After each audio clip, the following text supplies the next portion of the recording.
ជំរាបសួរពូថ្ងៃនេះយើងមកទៅជែកគ្នាអំពីរឿងហេតុពីអតីតកាលតាក់ទងទៅនឹងប្រវត្តិលើកមុនពូបាននិយាយអំពីការដែលទៅរស់នៅជំរំសាយធូក៏ដូចជាជំរំនងច័ន្ទជំរំផ្សេងនៅតាមប្រកបព្រំដែននៅក្នុងសម័យដែលយើងបែកពីពលពតហើយទៅជីដែរនឹងឥឡូវលោកពូនៅពេលដែលលោកពូយើងចាប់ដើមបោះឆ្នោតហើយលោកពូត្រឡប់មកពីជំរំមកវិញតើហេតុការយ៉ាងម៉េចដែរលោកពូចា៎បាទអរគុណរីតាជាដំបូងជំរាបសួរអ្នកដែលកំពុងតែមើលកិច្ចជជែកគ្នាលេងចុងសប្តាហ៍នេះផងបាទកាលពីលើកមុនខ្ញុំធ្លាប់ជំរាបក្មួយភាសាតែឥឡូវយើងអាចមានអូឌៀនថ្មីជំរាបទៅខ្ញុំបាទឈ្មោះលីវ៉ាន់សុផាន់ដែលធ្លាប់ជាអតីតជនភៀសខ្លួនម្នាក់រស់នៅជំរំ 3-4 កន្លែងនិងឆ្លងកាត់ជីវិតមកច្រើនប្រភេទអញ្ចឹងដោយក្មួយតាបានផ្ដល់ជាសំណួរមកមិញហ្នឹងគឺគាត់ចង់ជម្រាបថានៅពេលដែលយើងមានកិច្ចចរចាទីក្រុងប៉ារីសហើយការរៀបចំដឹកជនភៀសខ្លួនមកវិញហ្នឹងក៏ខ្ញុំបានចូលរួមចំណែកច្រើនដោយសារខ្ញុំនៅជាបុគ្គលិករបស់ UNHCR នៅជំរំមួយគេហៅជំរំបរ្ថាត់នៅជាប់នឹងខ្សែធូមចា៎កាលនោះឆ្នាំ90ណាអញ្ចឹងទៅពួកខ្ញុំក៏គេរៀបចំបិទជំរំដឹកពីបរ្ថាត់មកខៅដាងវិញអញ្ចឹងក្រោយពេលចូលដល់ឆ្នាំ91ហ្នឹងគឺពាក់កណ្ដាលឆ្នាំ91មានការប្រកាសរបស់កូណាកាលនោះនៅជាគង់ជាព្រះប្រធានចលនាត្រីភាគីហ្នឹងលោកប្រកាសថាថ្ងៃ14វិច្ឆិកាយាងចូលស្រុកដល់អញ្ចឹងខ្ញុំនឹកឃើញថាការរស់នៅជំរំខៅដាងរងចាំក្តីសង្ឃឹមមួយថាប្រទេសទី3គេផ្ដល់កិច្ចវិភាយកទៅរស់នៅស្រុកគេហ្នឹងក្រុមមកខ្ញុំហ្នឹងគឺជាក្រុមដែលលេតហើយអញ្ចឹងពួកខ្ញុំមានតែត្រៀមមកស្រុកខ្មែរព្រោះកាលនោះខ្ញុំចាំថាគោលការណ៍មួយរបស់Peace Accord ហ្នឹងបកិច្ចព្រមព្រៀងបានដាក់កំហិតថា UN ត្រូវតែនាំជនភៀសខ្លួន350,000ឬក៏370,000នាក់ហ្នឹងត្រឡប់ចូលស្រុកវិញដើម្បីរស់នៅជាពលរដ្ឋចូលរួមការបោះឆ្នោតចូលរួមការកសាងជាតិឡើងវិញអញ្ចឹងខ្ញុំនឹកឃើញថាខ្ញុំប្រើពាក្យសាមញ្ញខាងតាមដាច់សេនចូលស្រុកវិញណាអញ្ចឹងខ្ញុំទៅតាក់ទងឡានឆកឡានថៃ authority ដែលគេគ្រប់គ្រងយើងហ្នឹងណាហើយទៅដល់កន្លែងធ្វើការខ្ញុំក្នុងធ្វើការពីកន្លែងអញ្ចឹងខ្ញុំទៅសុំប្រាប់ពួកគាត់ថាខ្ញុំចូលស្រុកមុនហើយអត់ប្រាប់មុនសោះខ្ញុំត្រៀមមុនតែប្រហែលថ្ងៃកាលនោះសម្ដេចនឹងជាប្រកាសនៅពេលណាខ្ញុំអត់ចាំសម្ដេចទេគាត់មិនដឹងជាប្រកាសនៅខែណាប៉ុន្តែប្រហែលជាអាចខ្ទង់ខែ10អីហ្នឹងតាមមើលអញ្ចឹងហើយខ្ញុំរៀបចំគាត់ដូចជាប្រកាសខែ11ហ្នឹងផងអញ្ចឹងខ្ញុំរៀបចំអីអត់ច្រើនទេប្រមូលតាឯកសារផ្ទាល់ខ្លួនដែលយើងហៅជាភាសាអង់គ្លេសថា certification ណាចា៎ពួកយើងធ្វើការនៅនោះកាលណាគេចេញអីមកចប់ពីកន្លែងមួយទៅកន្លែងមួយខ្ញុំតែងតែបាទខ្ញុំទាមទារយ៉ាងហ្នឹងអញ្ចឹងខ្ញុំទៅជួបថាបានត្រង់ក្រោយដែលខ្ញុំបរៀនអង់គ្លេសនៅនោះសូមឲ្យគាត់ចេញ certificate មួយដើម្បីបញ្ជាក់ពីការងារខ្ញុំអញ្ចឹងគាត់បានក៏បញ្ជាក់ពីថ្ងៃដែលខ្ញុំចូលហើយមកទល់នឹងថ្ងៃ15ខែវិច្ឆិកាឆ្នាំ1991ហ្នឹងមកអញ្ចឹងជាពេលវេលាដែលខ្ញុំធ្វើដំណើរចេញពីជំរំខៅដាងណាចា៎អញ្ចឹងខ្ញុំទៅអង្គការមួយទៀត JLC ដែលខ្ញុំជាអ្នកនិពន្ធនៅទស្សនវិស័យវាសនាខ្មែរប្រចាំជំរំខៅដាងហ្នឹងប្រាប់ជំរាបលាពួកគាត់ព្រោះមុនហ្នឹងគឺយើងបានបញ្ចេញគ្នាពីរឿងចូលស្រុកចា៎ព្រោះធ្វើការជាអ្នកនិពន្ធមួយបងពូហ្នឹងកាលនោះពួកគាត់ចង់ចូលស្រុកត្រឡប់ទៅនៅត្រែងទៅនៅស្ដៅទៅនៅស្វាយស៊ីផុនវិញសិតតែអ្នកជំនាញស្រុកខាងហ្នឹងណាអញ្ចឹងគឺគាត់ដឹងថាខ្ញុំត្រូវបានជប៉ុននៅ JLC ហ្នឹងបានប្រមូលថាប្រព័ន្ធចូលស្រុកពួកខ្ញុំទៅបើក JLC នៅស្រុកខ្មែរហើយកាលពីខែ6ឆ្នាំ91ចឹងប្រព័ន្ធឯងចូលស្រុកមុនគេទៅមានទួនាទីល្អខ្ញុំក៏គ្រាន់តែងក់ក្បាលហើយមិនទាន់ធ្វើកិច្ចសន្យាអីទេចឹងហើយឆ្នាំ91ខ្ញុំចូលស្រុកមកវិញស្ថានភាពមិនដែលលោកពូពេលចូលមកស្ថានភាពយើងនៅក្នុងស្រុកមិនដែលលោកពូអាចពីពណ៌នាទីបាទនិយាយរួមទៅនិយាយតាមត្រង់ឆ្នាំ91ហ្នឹងគេនៅប្រើពាក្យថាយើងអ្នករត់ទៅលិចនៅឡើយទេហ្នឹងយើងនិយាយថាជាទូទៅនៅក្នុងស្រុកមិនដឹងជា policy របស់ប្រទេសជាតិតែការភាសារត់មាត់គឺនៅចាត់ទុកថាយើងជាអ្នកធ្លាប់រត់ទៅលិចណាចៅស្រុកបាទអញ្ចឹងការចូលមកវិញក៏មានផលបាកដែរអញ្ចឹងចូលមកវិញហ្នឹងគឺខ្ញុំបានឡានគេជូនមកដល់ត្រឹម រ៉ាញ់ហើយក៏លោកបន្តមកប៉ោយប៉ែត ចា នោះយើងឲ្យគេ100 បាតណា ចា ចឹងទៅគេចង់ស្គាល់ទៅប៉ោយប៉ែតបើកផ្សារបើកអីហ្នឹងអញ្ចឹងខ្ញុំលីអីវ៉ាន់ចូលមកដោយសារខ្ញុំចេះភាសាសៀមខ្លះខ្ញុំធ្វើដំណើរជាលក្ខណៈបន្លំខ្លួនជាជនជាតិសៀមចូលស្រុកគេខ្ញុំលីកបោមកអញ្ចឹងគេកបោទៅឲ្យយឺតចឹងចូលមកអញ្ចឹងទៅដើម្បីជៀសវាងការខាត់ខ្លួនព្រោះយើងអត់មានឯកសារអីចឹងតែនៅពេលដែលខ្ញុំមកដល់ស្វាយស៊ីសផុនសម័យនោះជានៅមានប្រទេសភ្លើងរត់ដែលខ្ញុំធ្លាប់មកលេងកាលពីហ្នឹងអញ្ចឹងទៅគឺអាចថាធ្វើដំណើរនៅលាក់ខ្លួននៅឡើយ ចា អញ្ចឹងខ្ញុំស្នាក់នៅជាមួយយីស្គាល់គ្នានៅស្វាយផុនខ្ញុំធ្វើលិខិតគេហៅចូលសារភាព ចាអូ កាលណាយើងមានលិខិតសារភាពកាន់នឹងដៃយើងធ្វើដំណើរគេអត់ចាប់ទាហានទេ ហេតុអីបានត្រូវមានលិខិតទាំងពូ នៅក្នុងស្រុកសម័យនោះនៅមានភាសាសាមញ្ញគេប្រើពាក្យថាភាសាបារាំងគេហៅ block cost ហ្នឹងគឺជា check point នៅមុនចូលស្វាយស៊ីសផុនយើងមានអូក្រាំងអំបិលcheck point មុនចូលបាត់ដំបងយើងនៅមានច្រកដែលតឹងគេតាមផ្លូវឡានផ្លូវទីភ្លើងរៀងធូរហើយច្រកចូលភ្នំពេញនៅត្រឹមព្រែកភ្នៅហ្នឹងនៅមានការមានសម្រួលយោធាគេហៅប្រឡងដៃក្រហមហ្នឹងគឺគាត់ចុះឆែកឆេរសាកសួរអ្នកណាដែលមានលិខិតស្នាមឬអីអត់អញ្ចឹងទៅក្មេងប្រុសយុវជនប្រុសអីហ្នឹងនៅកាលនោះនៅមានការនាំខ្លួនទៅបញ្ជូនទៅឲ្យធ្វើទាហានធ្វើអីនៅឡើយណាសម័យភាសាសម័យយើងប្រើពាក្យថាសម័យនោះនៅមានការចាប់ទាហាន ពីព្រោះ91ដូចជាយើងមិនទាន់មានការ អត់មានរដ្ឋាភិបាល អញ្ចឹងយើងនៅមានបែកច្រើនបាក់នៅឡើយទេ បាទមានតែរដ្ឋាភិបាលក្នុងស្រុកសាធារណរដ្ឋជានិតកម្ពុជានោះបានបដូរមកជាពាក្យរដ្ឋកម្ពុជានៅឆ្នាំ80សម័យខ្ញុំរត់ទៅយើងនៅជាសាធារណរដ្ឋជានិតកម្ពុជានៅឡើយណា ចា បាទតែមកយើងបានបដូរទង់ជាតិហ្នឹងហើយបដូរ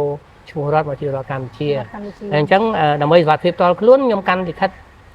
សារភាព ចា ដូចអ្វីដែលខ្ញុំគិតមែនអញ្ចឹងទៅមានការខាត់ឡានព្រោះយើងមកខ្ញុំជិះឡានទាហានណា ចា ជិះឡានទាហានអញ្ចឹងទៅគឺគេក៏ហៅចុះមកអញ្ចឹងទៅយើងបង្ហាញថាខ្ញុំធ្វើដំណើរទៅស្រុកវិញខ្ញុំរត់ត្រឡប់ឥឡូវខ្ញុំចូលស្រុកវិញហើយអីចឹងណា ចា អញ្ចឹងមានលិខិតគេសួរនាំប្រវត្តិពីស្រុកទេសអីចឹងណាខ្ញុំនិយាយថាពុករស់នៅកោះអីចឹងណាអញ្ចឹងក្មួយគាត់ដឹងថាការធ្វើដំណើរឆ្នាំ91ចូលស្រុកវិញ មិនស្រួលទេ ព្រោះខ្ញុំអត់រងចាំកម្មវិធីមាតុភូមិនិវត្តរបស់UN ដែលរៀបចំមកទេហ្នឹងព្រោះមិញយើង skip ថាយើងអត់បាននៅរងចាំរហូតដល់ឆ្នាំ92 93ដែល UN ដឹកមកទេខ្ញុំមកខ្លួនឯង លោកពូលោកពូបានត្រៀមខ្លួនហើយគិតថាវាគ្រោះថ្នាក់អត់នៅពេលដែលមកមុនការមាតុភូមិនិវត្តបែបអញ្ចឹង និយាយទៅគឺមានការគិតទុកតាំងតាពីដើមឆ្នាំ91ឬក៏ចុងឆ្នាំ90ដែលខ្ញុំនៅ UNHCR ហ្នឹងខ្ញុំរៀបចំបង្កើតវិទ្យុតាក់ទងដែល UNHCR មករៀបចំបើក office នៅប្រទេសមានជ័យណា ចា អញ្ចឹងខ្ញុំតួអង្គខ្ញុំជាអ្នកចូលរួមធ្វើតេស្តវិទ្យុតាក់ទងហ្នឹងភាសាអង់គ្លេសគេហៅ HF គឺជាប្រភេទរ៉ាឌីយ៉ូខ្នាតធំដែលយើងអាចនិយាយឆ្លើយឆ្លងមកស្រុកខ្មែរនិងធ្វើរបាយការណ៍ទៅបង្កក់និងទៅដល់ហ្សឺណែវយើងHF ដែលយើងនៅទម្រង់យើងឃើញគេភ្ជាប់មានប្រម៉ោយអង្គតែននៅលើឡានរបស់មន្ត្រីធ្វើការឲ្យ ICRC ឲ្យ UN រោអញ្ចឹងខ្ញុំដឹងថាចូលស្រុកគឺមានរហូតដល់ 90% ព្រោះខ្ញុំអត់មានឯកសារ immigration ទេអត់មានបន្តប្រវេសន៍ហើយដែលត្រូវរងចាំធានាជាលក្ខណៈបែបបន្តប្រវេសន៍ហ្នឹងណាអញ្ចឹងកាលណាខ្ញុំរងចាំជាលក្ខណៈជនពីខ្លួនខ្ញុំគួរទៅចូលស្រុកវិញល្អជាងហើយក្មួយក៏បានដឹងក្រោយមកនៅពេលធំដឹងក្តីហើយគឺនៅពេលដែល UN ចូលមកហ្នឹងមុននឹងអ៊ុនតាក់ចូលគឺក្រុមយូណាមិកគេហៅក្រុមស្វែងរៀបចំផ្លូវជាមុនណា Advance Mission ហ្នឹងអញ្ចឹងហើយខ្ញុំគិតថាខ្ញុំមកឲ្យតាន់ពេលដើម្បីស្រួលរកការងារធ្វើតែចិត្តមួយគិតថាធ្វើដំណើរក៏មិនមែនស្រួលដែរអញ្ចឹងត្រូវតែមានក្រដាសស្នាយធ្វើការណា ចា អញ្ចឹងដោយតែយើងរត់ទៅអញ្ចឹងយើងរត់ទៅយើងមានជួលគេក៏សុំគេធ្វើដំណើរជាមួយណា ចា មកពីជំរំខាងដាងទៅមកដល់ស្វាយស៊ីសផុនហ្នឹងឬក៏មកដល់មកដល់ប៉ោយប៉ែតហ្នឹងយើងត្រូវការដើរកាត់ព្រៃ ចាពូ អញ្ចឹងហើយបានជាចូលដល់ចុង91ហ្នឹងដោយសារប៉ោយប៉ែតបើកហើយអញ្ចឹងហើយបើនិយាយខាងដើមអញ្ចឹងគឺខ្ញុំបានឲ្យលុយទៅរៀនថៃ100 បាតអញ្ចឹងទៅគេអ្នកបើកឡានមកទិញម្ហូបប្រចាំទៅរួមអញ្ចឹងទៅជិះឡានមកមួយគេ dương đẹp kia tha này anh ta ao mưa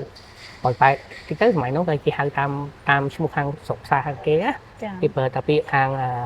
này tê còn lực cứ nơi hàng ôi chơi còn ông xa nó đôi khi mình toan miên và cao chung hay đôi gọi ngay nó xa luôn cứ nó đôi khi và cao nó cao tay còn là dương đăng tha hàng dương hai thập xa ôi chơi dương miến á tạt kẹt tay nó hàng xím miền nè lụa miền ấy chẳng ấy cái bà việt thà lòng lực cứ việt thà ôi chơi bằng anh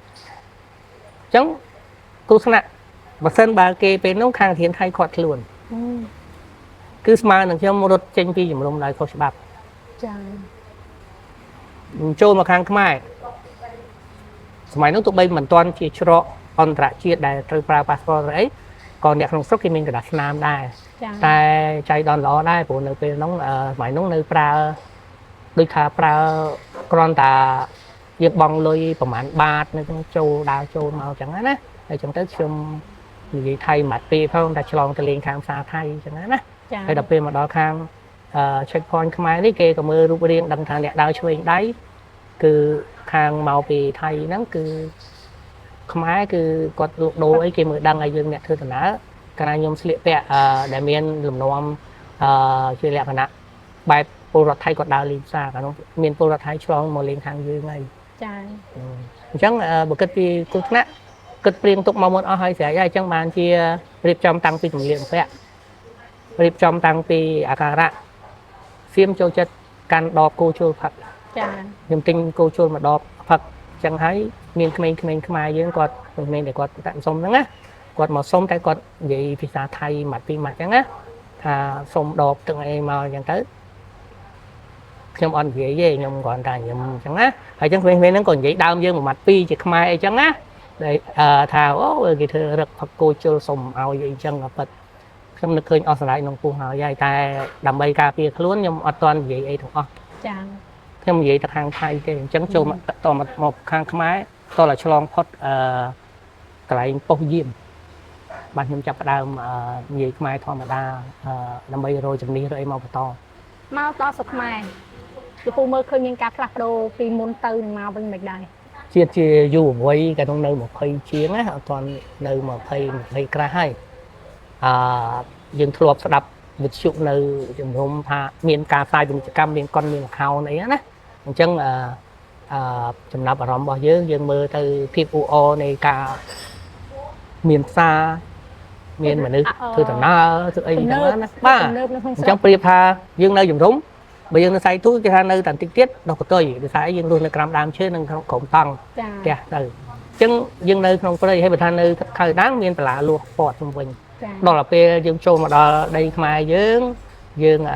mình chia surprise thế tại dương mưa tới tham miền đẹp nè bài nông chết hay còn nó khơi thật luôn ai phải kịch trời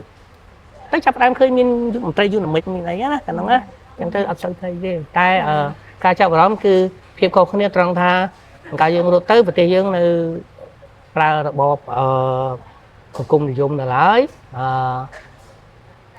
miền xaได้แต่เวียmiền nơiชายนะคือคนnơiตีรวมไทยยังmiền xa xoay thì con miền ấy chẳngนั้นการลดจากในấy chẳng hayยังอัดmiềnนี้เฉลี่ยขนาดชะลอเชิงโจลออนตระเชื่อให้จับดาวmiền đỉnh miền ấyนะhay trong tới hay cảน้องเมียนปุ่นก็เมียนไอ้ก็ช่วยในวันช่วยไอ้ดาไอ้จังไงแล้วปู่ชมพูอากาศตลอดมาสกไม้บางคนเกาหมวยอันใหญ่ท่าเพียรติดได้ไปชีพรถในnơiชมรมให้ก็ตลอดเมาวิ่งจังนะจ้านั่นไงคือดีรวมtới nơi pe để dươngจับดาวเมียนกิจกรมเป็นไอ้จังเมียนเหมือนนึกมวยจำนวนได้บานที่จอมขลุ่นท่าหนึ่งโชว์สกวิ่งแต่ขลุ่นไอ้โรงจำยูอันจกชัวลานที่ดักตีมพอดก็จับอีก9 ปีก็ได้ผู้ไอ้กันน้องเก็บบ้านแบบเองนะถ้า the first train นั่นคือนำการมวยนั่นตอนมีคือไอ้การเต้คือนำการปีได้ทำการมวยนั่นก็ตอนเด็กจำจะช่วยได้จังในทางไซทูกับมีนเนี่ยได้มาครูนไอ้คลาก็ไปได้มาที่ชั้นประมาณมนเทรมาตามกราวทางรวมข่าวด้านก็จังได้บองปลอกยมมวยบองทลายยมไอ้ก็กรุงฮะบองปลอกยมเมาเนี่ยบนได้จังยมเจงเมาเนี่ยไอ้ตายเหมือนทำเมาแต่ยืนนี่นะมีนเกมีนไอ้ยืนมาจุกเงินในสกไม้ใต้ยมก่อนนะยมดังทา អ្នកដែលមកហ្នឹងវាយើងមិនអាចដឹងថាបានភាគរយណាតែមានទាំងអ្នកដែលគិតដូចខ្ញុំអញ្ចឹងណាខ្លះគេមកមុនខ្ញុំខ្លះមកតាំងពីពាក់កណ្ដាល91អញ្ចឹងទៅក៏លែងទៅវិញណា ចាចា